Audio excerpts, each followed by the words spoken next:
Salut à vous tous, ici Alexandre Fessy, je suis content que vous soyez avec moi et que vous retrouviez dans ma petite bibliothèque où beaucoup de livres m'inspirent tous les jours, dont entre autres Napoléon I, La loi du succès, etc. etc. On pourrait encore en discuter des heures et des heures sur certains auteurs.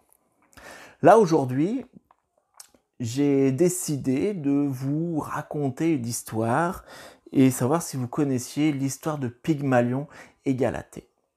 C'est vraiment une histoire qui m'a marqué parce que le Pygmalion, c'est une personne qui, au plus profond, ne croyait plus à cet amour qui devait lui être destiné. Et grâce à la déesse Aphrodite, il arrive à créer sa femme parfaite. Et c'est pour ça que j'ai envie de vous la conter.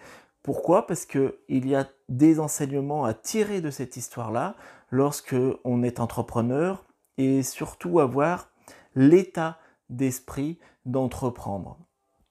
Je pense que le plus important à l'heure d'aujourd'hui, lorsque vous voulez entreprendre quelque chose dans la vie, c'est l'attitude.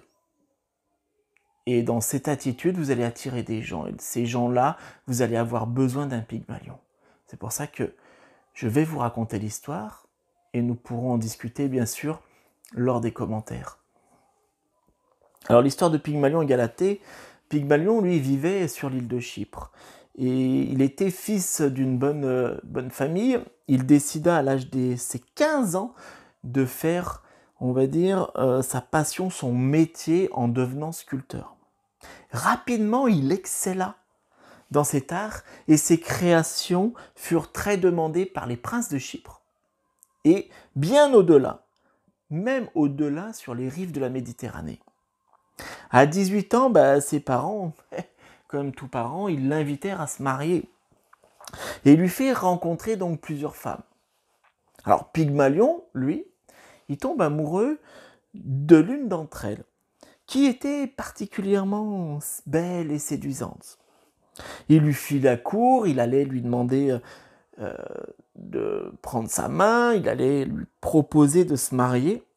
Quand il découvrit en réalité que cette jeune femme, elle avait un autre homme qui la courtisait. Et que cet homme-là, il venait d'une famille bien plus aisée que lui. Alors la jeune femme, à votre avis, qu'est-ce qu'elle choisit? Elle choisit l'homme qui avait bien plus d'argent que lui et qui était bien plus aisé. Alors Pygmalion, lui, totalement désespéré, il était désespéré, son désespoir se changea bientôt en une terrible colère, et il décida que jamais il ne se marierait, car les femmes de son île, trop vénales, ne méritaient pas l'amour véritable. Pygmalion s'enferma dans son atelier pendant des mois et des mois et des mois. Il se leva tôt le matin. Il se couchait tard le soir. Et il créa les plus belles sculptures de toute la Méditerranée. Et puis, un jour, inspiré par Aphrodite, qui avait, elle, perçu sa détresse, il eut l'idée de sculpter une statue de femme. Et cette statue représentait la femme idéale, celle qu'il attendait depuis toujours. Cette femme aurait un cœur pur et serait capable d'un amour véritable. Il choisit le marbre, le plus beau et le plus pur, et se mit au travail.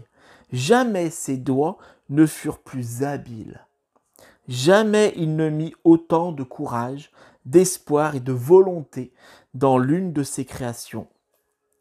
Pygmalion se sentait inspiré par les dieux. Au bout de 7 jours d'un travail acharné, la statue apparut. Elle était merveilleusement belle. Ses traits étaient si bien dessinés et le marbre si finement poli qu'elle semblait presque vivante. On avait l'impression, d'un instant à l'autre, elle allait se mettre à bouger, puis descendre de son socle pour vivre sa vie. Si elle restait ainsi, dans sa position de statue, c'était seulement parce qu'elle attendait quelque chose. Le bon moment peut-être. Pygmalion, lui, était totalement émerveillé par son propre travail, comme s'il avait été réalisé par un autre sculpteur à la technicité bien plus supérieure que lui. Et les jours suivants, Pygmalion passait beaucoup de temps à contempler sa statue. Il la regardait avec attention, il prenait soin d'elle, la couvrant d'une grande couverture, la nuit pour la protéger du froid et de l'humidité. Et le jour, il inspectait les moindres détails, polissant les plus petites imperfections de son corps, comme s'il guérissait des blessures. Il se surprit même en train de lui parler. Il se demanda alors s'il n'était pas en train de devenir un peu foldingue, un peu fou. Cela pourrait sembler étrange, mais au fond de lui, Pygmalion était convaincu que la statue l'entendait. Il donna à sa statue le prénom de Galatée et passa de plus de temps à ses côtés. Du haut de l'Olympe, Aphrodite, la déesse de l'amour, observait Pygmalion depuis un long moment. Elle était touchée par ce jeune homme, au cœur blessé et à l'âme si pure. Aussi, elle décida de faire quelque chose d'extraordinaire. Pygmalion était en train de contempler Galatée, quand soudain le marbre, se mit à craqueler. Le jeune homme se frotta les yeux. Le marbre tombait en poussière. Pygmalion frémit. Sa statue était en train de s'écrouler. Il était terrifié et se précipita. Mais non, sa statue n'était pas en train de s'écrouler. Sous le marbre froid et dur qui était tombé, au sol apparaissait maintenant la couleur chaude et rosée de la chair. Galatée prenait vie à ses yeux. Pygmalion se précipita et Galatée tomba dans ses bras. Il sentit sa peau contre sa peau. Il sentit son cœur contre son cœur. La femme qui l'attendait depuis toujours existait et elle était là, blottie dans ses bras. Pygmalion ressentit une émotion violente. Des larmes se mirent à couler sur ses joues et il serra Galatée fort contre sa poitrine. Toutes les blessures du passé furent instantanément guéries. Galatée leva les yeux vers lui et sourit. Il posa ses lèvres sur les siennes. Pygmalion et Galatée se marièrent quelque temps après et eurent de beaux enfants. Aujourd'hui, il existe quelque part dans un jardin une statue qui représente Pygmalion et Galatée.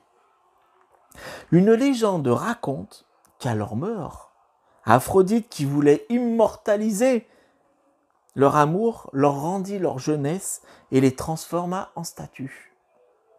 Cette légende raconte aussi qu'une fois par an, le marbre se craquelle.